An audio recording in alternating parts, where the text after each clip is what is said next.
चलिए आइए देखते हैं सौर मंडल से रिलेटेड जितने भी महत्वपूर्ण ऑब्जेक्टिव प्रश्न है, हम आइए एक एक करके देखते हैं। तो आइए शुरू करते हैं। पहला प्रश्न है, सौर प्रणाली की खोज किसने की थी? सौर प्रणाली की खोज तो किसने की थी? तो आपका उत्तर होगा ऑप्शन सी, कॉपरनिकस। कॉपरनिकस महोदय ने सौर प्रणाली के खोज किए थे। अगला प्रश्न होगा प्रश्न 2, सूर्य के चारों ओर, सूर्य के चारों ओर, ये सूर्य है ना, ये सूर्य है, इनके चारों ओर ये क्या हो गए? सन हो गया। इसके चारों ओर ना, सूर्य के चारों ओर, सूर्य के चारों ओर घूमने वाले खगोलीय पिंड को क्या कहते हैं? तो सूर्य के चारों ओर घूमने वाले खगोलीय पिंड को कहते हैं ग्रह। क्या कहते हैं? आपका उत्तर होगा ग्रह कहते हैं। अब अगला प्रश्न होगा, आखिर किसी ग्रह के चारों ओर, क्वेश्चन देखेंगे ध्यान से, उसमें उस अगले प्रश्न में था, दोनों प्रश्न में था सूर्य के चारों ओर, तो कौन घूमते हैं? तो ग्रह। यहाँ पे कह रहा है ग्रह के चारों ओर परिक्रमा करने वाले छोटे छोटे आकाशीय पिंड को क्या कहते हैं? तो आपका उत्तर होगा ऑप्शन बी, क्या कहते हैं?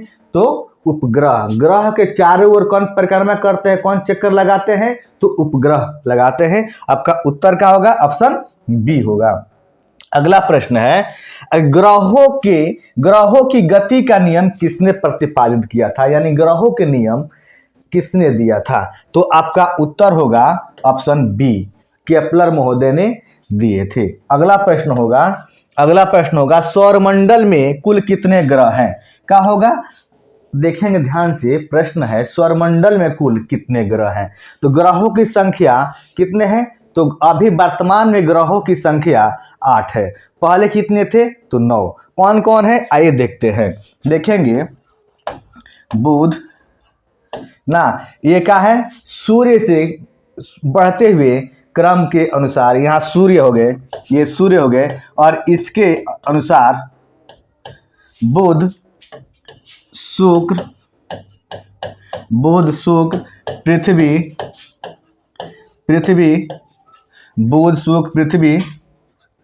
मंगल,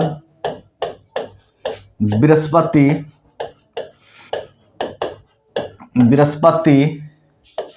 शनि, अरुण और वरुण। ये देखेंगे ध्यान से समझेंगे, ग्रहों की संख्या कै गो है? तो ग्रहों की संख्या कितनी है?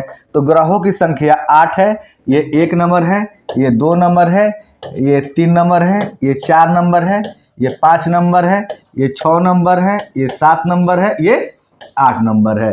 यानी कहने का अर्थ है ये है कि यहाँ सन से बढ़ती हुई ग्रहों की संख्या यहाँ से बुध, शुक्र, पृथ्वी, मंगल, बृहस्पति, शनि, अरुण, वरुण। कौन? बुध, शुक्र, पृथ्वी, मंगल, बृहस्पति, शनि, अरुण, वरुण। 3 ग्रहों की संख्या ऑप्शन हो जाएगा ए। आपका उत्तर क्या होगा? 8 होगा। यानी प्लूटो था, प्लूटो को 52 ग्रह के श्रेणी में रखा गया है। प्लूटो को नासा के तहत 2006 में इसकी मान्यता को रद्द कर दी गई। क्यों रद्द कर दी गई? क्योंकि ये दूसरे ग्रहों के कक्षा में प्रवेश करके घूम रहा था। इसके ग्रह के इसके कोई भी गुण ना परफेक्ट नहीं बैठ रहे थे, जिसके वजह से प्लूटो को 52 ग्रह के श्रेणी में रखा गया और 2006 में इसकी मान्यता को नासा के तहत रद्द कर दी गई। अगला प्रश्न देखते हैं, सूर्य से बढ़ती हुई दूरी के अनुसार ग्रहों का निम्न में से कौन सा सही क्रम है ना? तो आइए देखते हैं। हम अभी पहले लिखे थे, इसके पहले लिखे थे, देखेंगे सूर्य से ना, तो बुध, शुक्र, पृथ्वी, मंगल, आपका इसी में आपका उत्तर मिल जाएगा। बुध, शुक्र, पृथ्वी, मंगल। तो देखेंगे यहाँ पे आपका कौन सा होगा? यहाँ पर देखेंगे बुध, शुक्र, पृथ्वी, मंगल। आपका पहले ही ऑप्शन का हो जाएगा, यानी 6 नंबर के ऑप्शन ए उत्तर होगा बुध, शुक्र, पृथ्वी, मंगल, जिसे हम पार्थिव या आंतरिक ग्रह कहते हैं। जिसे क्या कहते हैं? पार्थिव या आंतरिक ग्रह कहते हैं। तो आपका उत्तर हो जाएगा बुध, शुक्र, पृथ्वी, मंगल, यानी 6 नंबर प्रश्न का आपका ऑप्शन ए उत्तर हो जाएगा। अब देखेंगे पृथ्वी से बढ़ती हुई दूरी के अनुसार ग्रहों का निम्न में से कौन सा सही क्रम है? यानी पृथ्वी हो गया, ना। अब ये अर्थ हो गया, क्या हो गया, ये अर्थ हो गया। अर्थ से कह रहा है ना, अर्थ से बढ़ते हुए ना दूरी के अनुसार। अब देखेंगे, अब यहाँ पे कौन सा ऑप्शन होगा, देखेंगे यहाँ पे क्या होगा, यहाँ पे होगा पृथ्वी ना, यहाँ पे होगा पृथ्वी। अब पृथ्वी के बाद आता है शुक्र, पृथ्वी के बाद क्या आता है, शुक्र आएगा, उसके बाद आएगा मंगल के बाद क्या आएगा, आपको बुध आएगा, अब बुध के बाद क्या आएगा, बृहस्पति आएगा, क्या आएगा, बृहस्पति आएगा। तो आप देख सकते हैं, मिला सकते हैं, आंसर कौन सा होगा। अब देखेंगे यहाँ पे आंसर कौन सा होगा, कौन होगा, पृथ्वी से कह ही रहा है, तो शुक्र मंगल बुध और बृहस्पति, यानी शुक्र मंगल ऑप्शन बी आपका उत्तर हो जाएगा। क्या होगा, ऑप्शन बी आपका उत्तर हो जाएगा। 7 नंबर का आपका उत्तर क्या हो जाएगा, बी होगा। अगला प्रश्न देखेंगे, आकार के अनुसार सौरमंडल में ग्रहों का अवरोही क्रम है, यानी आकार के अनुसार आरोही क्रम, आरोही मतलब होता है बढ़ते क्रम, अवरोही क्रम मतलब होता है घटते क्रम। यानी जाहिर सी बात है, जो बाहर में ग्रह होगा वो क्या होगा, बड़ा होगा, और जो सबसे लास्ट में होगा वह ग्रह क्या होगा, इसके अपेक्षा यानी छोटा होगा ना। तो सौरमंडल में सबसे बड़ा ग्रह बृहस्पति है, सौरमंडल में सबसे बड़ा ग्रह क्या है, तो बृहस्पति है ना, क्या है, बृहस्पति है। देखेंगे ध्यान से, सौरमंडल में सबसे बड़ा ग्रह है तो कौन सा है, तो बृहस्पति है ना। कौन सा होगा, तो बृहस्पति होगा। और सबसे छोटा ग्रह कौन सा होगा, तो बुध होगा। कौन सा होगा, तो बुध होगा। अब देखिए, ये इसके अनुसार भी ऑप्शन हम छांट सकते हैं। देखेंगे फर्स्ट में बृहस्पति, ठीक है, फर्स्ट बृहस्पति सब में दिया हुआ है, लेकिन लास्ट में देखेंगे बुध किस में दिया हुआ है, तो देखेंगे ऑप्शन डी और ए में आपको बुध दिया हुआ है, बी और सी ऑप्शन ऐसे ही खत्म हो गया। अब देखेंगे जो रियलिटी है ना, रियलिटी है वो क्या है, वो कौन सा ग्रह है, तो देखेंगे बृहस्पति शनि अरुण वरुण पृथ्वी शुक्र मंगल बुध ना। ऑप्शन आपका उत्तर हो जाएगा ऑप्शन ए, बृहस्पति शनि अरुण वरुण और पृथ्वी शुक्र मंगल बुध, आपका उत्तर हो जाएगा ऑप्शन ए। यही परफेक्ट है और यही आपका सही है, क्योंकि सही आकार के अनुसार, यानी जो बड़ा ग्रह है सबसे पहले है और सबसे छोटा ग्रह है सबसे बाद में है, और जो बीच में ये ग्रहों का क्रम है, ये 1 नंबर में है, ये 2 नंबर में है, ये 3 नंबर में है, ये 4 नंबर में है, ये 5 नंबर में है, ये 6 नंबर में है, ये 7 नंबर में है, ये 8 नंबर में है ना। यही ग्रहों का क्रम है जो आकार के दृष्टि से है। अब अगला प्रश्न देखेंगे, 10 नंबर प्रश्न देखेंगे, निम्नलिखित में से कौन सा सौरमंडल का भाग नहीं है। देखेंगे निम्नलिखित में से कौन सा सौरमंडल का भाग नहीं है, तो देखेंगे सौरमंडल का कौन सा भाग नहीं है। देखिए क्षुद्र ग्रह भी है, धूमकेतु भी है, ग्रह भी है। क्या है ये, सौरमंडल में क्षुद्र ग्रह भी है। क्षुद्र ग्रह किन 2 ग्रहों के बीच में, तो मंगल और बृहस्पति के बीच में ये क्षुद्र ग्रह पाए जाते हैं। अब देखेंगे धूमकेतु और ग्रह ये भी हैं। अब देखेंगे निहारिका, ये निहारिका है ना, ये निहारिका का होता है तो जहाँ पे तारों का निर्माण होता है, ये क्या है, ब्रह्मांड में ना बहुत ऊपर है ये, जहाँ तारों का निर्माण होता है, जो धुंध सा और पूरा धूलकण इत्यादि वहाँ पाए जाते हैं, वैसे दिखाई देते हैं, उन्हीं को क्या बोलते हैं, जहाँ पे तारों का निर्माण होता है उसी को बोलते हैं निहारिका। क्या बोलते हैं, जहाँ पे तारों का निर्माण होता है उसी को बोलते हैं निहारिका। आपका उत्तर हो जाएगा ऑप्शन डी, यानी 9 नंबर प्रश्न का आपका उत्तर हो जाएगा ऑप्शन डी। अगला प्रश्न देखेंगे, सूर्य के चारों ओर चक्कर लगाते ग्रह का वेग, यानी सूर्य के चारों ओर चक्कर लगाते ग्रह का वेग क्या होगा। तो देखेंगे नियत रहता है, ऑप्शन बी दिया हुआ है, अधिकतम होता है जब सूर्य के समीप होता है, अधिकतम होता है जब सूर्य से दूर होता है, ऑप्शन डी कुछ नहीं कहा जा सकता। तो यहाँ पे ये नियत नहीं रहता है। ये भी ऑप्शन डी दिया हुआ, कुछ नहीं कहा जा सकता। क्यों नहीं कहा जा सकता है, ये ऑप्शन गलत है। जो ग्रह सूर्य के जितने ही नज़दीक रहते हैं ना, ना उतना ही क्या होते हैं कि उनके चक्कर लगाते हैं, गति में क्या होती है, वृद्धि होती है। तो आपका उत्तर हो जाएगा ऑप्शन बी, 10 का उत्तर हो जाएगा बी। अधिकतम होता है जब सूर्य के समीप यानी निकट यानी नजदीक होते हैं। अगला प्रश्न में अंतरिक्ष में कुल कितने तारामंडल है। 11 नंबर प्रश्न है कि अंतरिक्ष में कुल कितने तारामंडल है। तो अंतरिक्ष में कुल 89 तारामंडल है। अंतरिक्ष में कुल कितने, अंतरिक्ष में कुल 89 तारामंडल हैं। अब देखेंगे अगला प्रश्न है कि निक्स ओलंपिया ना कोलंबस पर्वत किस ग्रह पर है। तो देखेंगे आपका यहाँ पे दिया है ना कि यहाँ पे देखेंगे निक्स ओलंपिया कोलंबस पर्वत किस ग्रह पर है।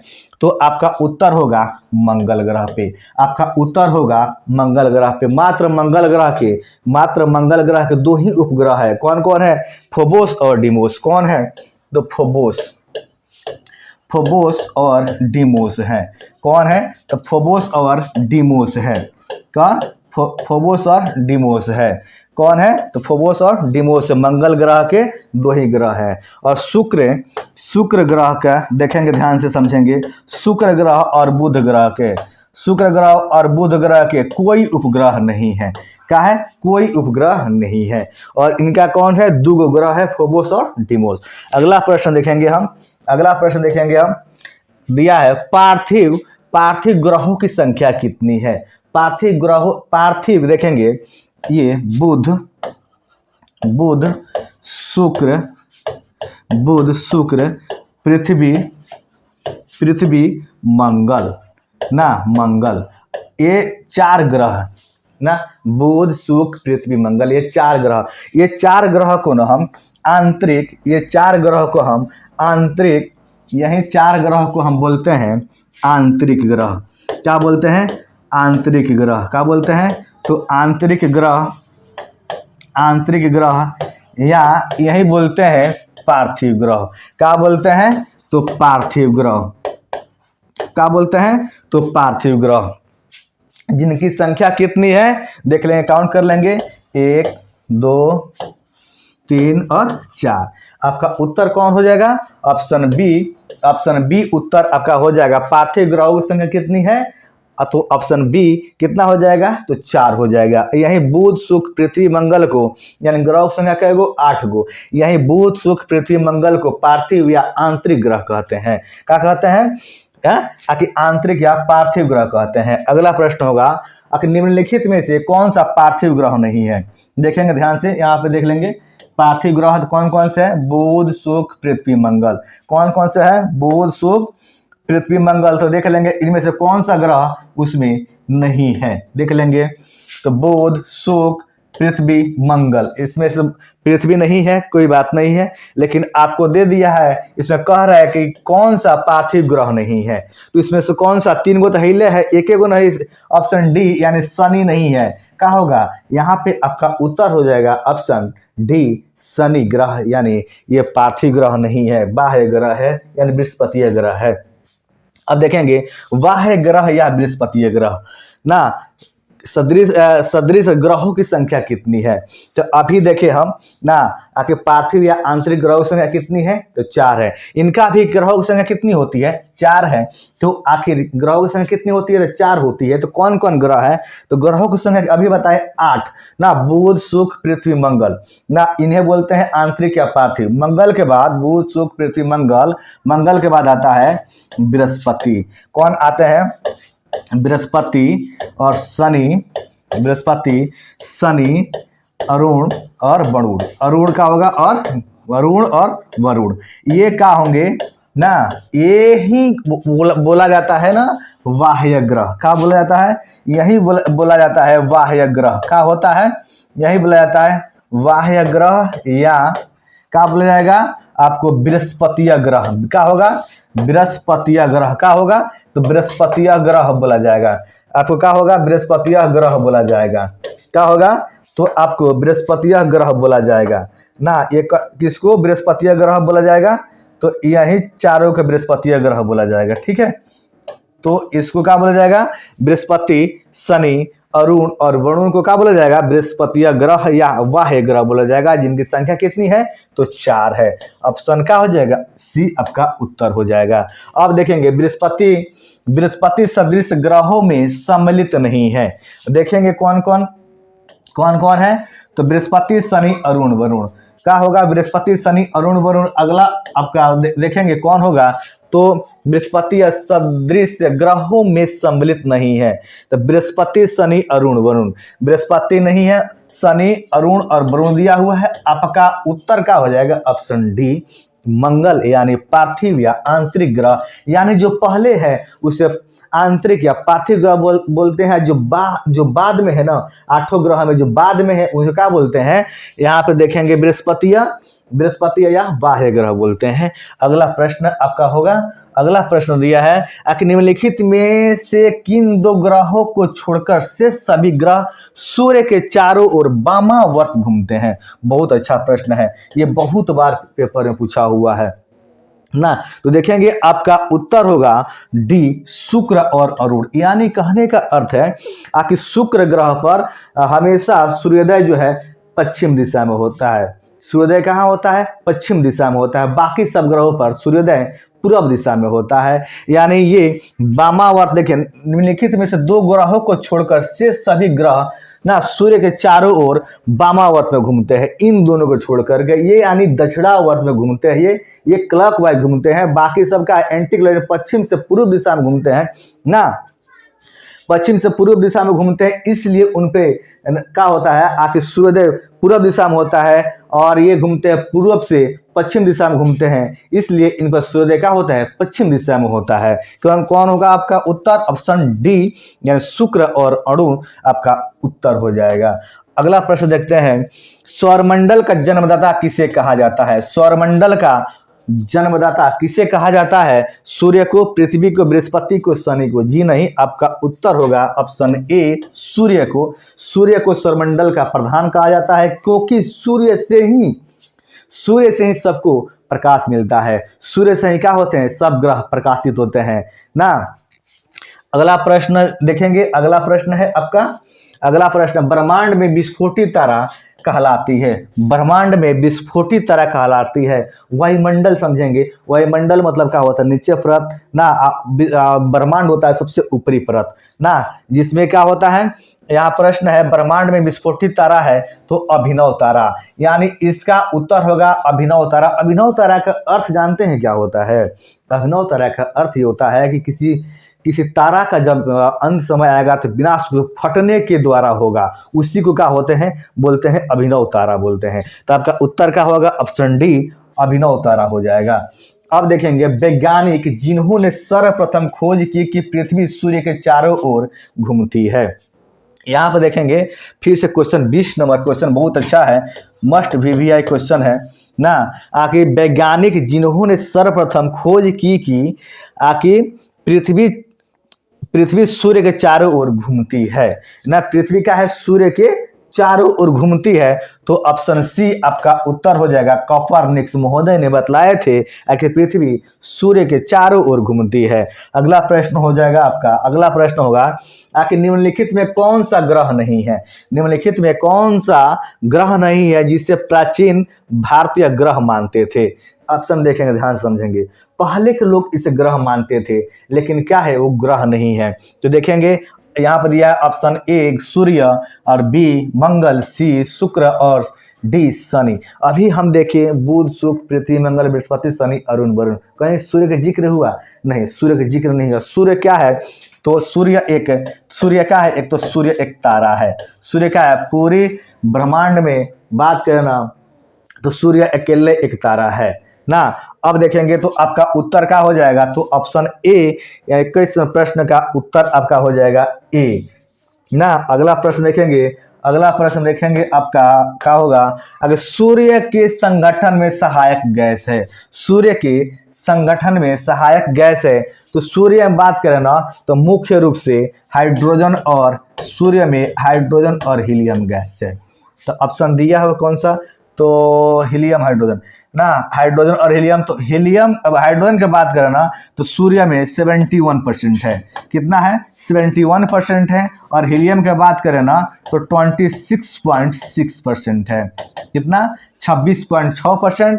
और बात करें हाइड्रोजन का तो 71% है। किसमें? सूर्य में। सूर्य में कौन सी? तो हाइड्रोजन और हीलियम का। और सूर्य में जो अभिक्रिया होती है वो नाभिकीय संलयन, नाभिकीय संलयन अभिक्रिया होती है। नाभिकीय संलयन, नाभिकीय संलयन अभिक्रिया के द्वारा सूर्य गर्म होता है। नाभिकीय संलयन अभिक्रिया के द्वारा क्या होता है? सूर्य गर्म होता है, ऊर्जा हमें मिलती है। अगला प्रश्न देखेंगे।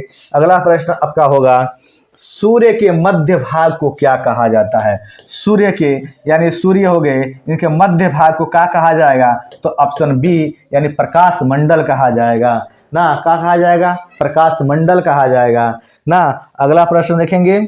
अगला प्रश्न होगा आपका, सूर्य के ऊपर के भाग को क्या कहा जाता है? ये सूर्य है, ये सूर्य है, और इसके ऊपर को भाग को क्या कहा है?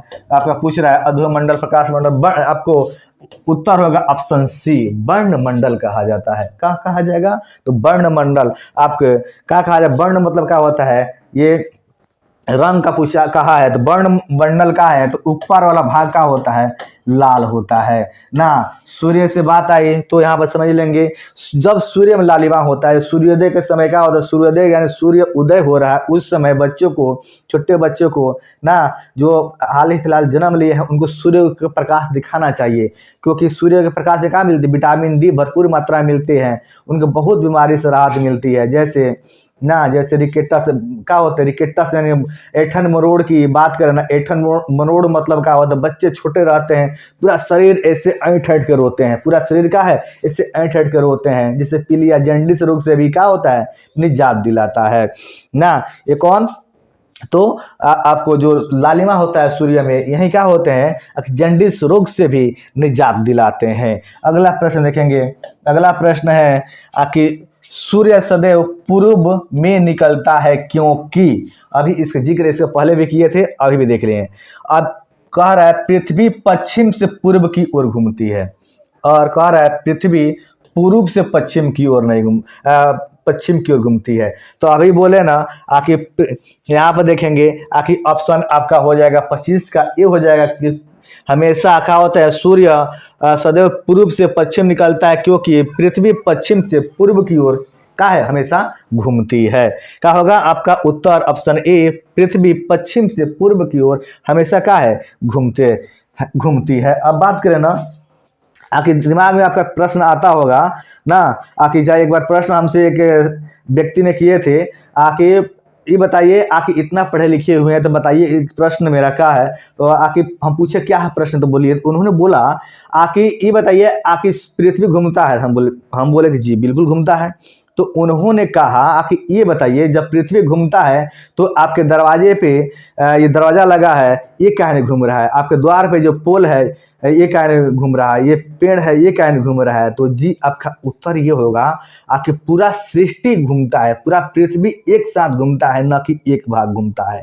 क्या होगा? पूरा सृष्टि क्या होता है? एक ही साथ घूमता है, इसलिए हमको समझ में नहीं आता है ना। जिस दिन अगर पृथ्वी घूमना बंद कर दे उस दिन क्या होगा? पूरा साम्राज्य बर्बाद हो जाएगा। चलिए अगला प्रश्न देखते हैं। अगला प्रश्न होगा, नॉर्वे में अर्धरात्रि के समय सूर्य कब दिखाई देता है? नॉर्वे में अर्धरात्रि के समय सूर्य कब दिखाई देता है? तो आपका उत्तर होगा ऑप्शन सी, 21 जून को दिखाई देता है। अगला प्रश्न देखेंगे। अगला प्रश्न है, एक ग्रह अपने कक्षा में, एक ग्रह अपने कक्ष में सूर्य से अधिकतम दूरी को क्या कहा जाता है? फिर से देखें क्वेश्चन, एक ग्रह अपने कक्ष में सूर्य से अधिकतम दूरी को क्या कहा जाता है? तो देखेंगे यहाँ पर, देखेंगे दो ऑप्शन दिया हुआ है, उपसर और अपसर। यहाँ पे अप मतलब क्या होता है? बाहर, यानी देखेंगे यहाँ पे अप मतलब क्या होता है? बाहर, यानी अधिकतम, यानी बाहर जब जाएंगे ना, जब हम बाहर जाएंगे तो क्या होगा? अधिकतम दूरी होगा। बाहर जब हम जाएंगे तो क्या होगा?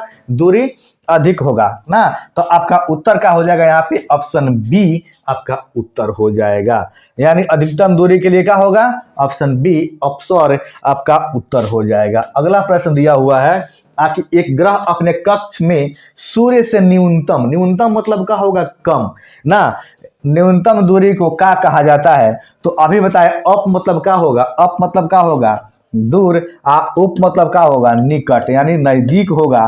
तो निकट का होगा, यही आपका उत्तर, ऑप्शन ए आपका उत्तर हो जाएगा। अगला प्रश्न देखते हैं। अगला प्रश्न है, निम्नलिखित में से किनके बीच की औसत दूरी को खगोलीय एकक कहा जाता है? ना देखें प्रश्न, आखिर निम्नलिखित में से किनके बीच की औसत दूरी को खगोलीय एकक कहा जाता है? तो हम लोग किस पर हैं, हम लोग किस पर हैं? तो है पृथ्वी पर। और सबसे ऊपर क्या है, तो क्या है, तो सूर्य है। सूर्य से ही हमें क्या मिलती है, प्रकाश मिलती है। तो सूर्य क्या है, सूर्य ही क्या है, आज सौरमंडल का प्रधान है।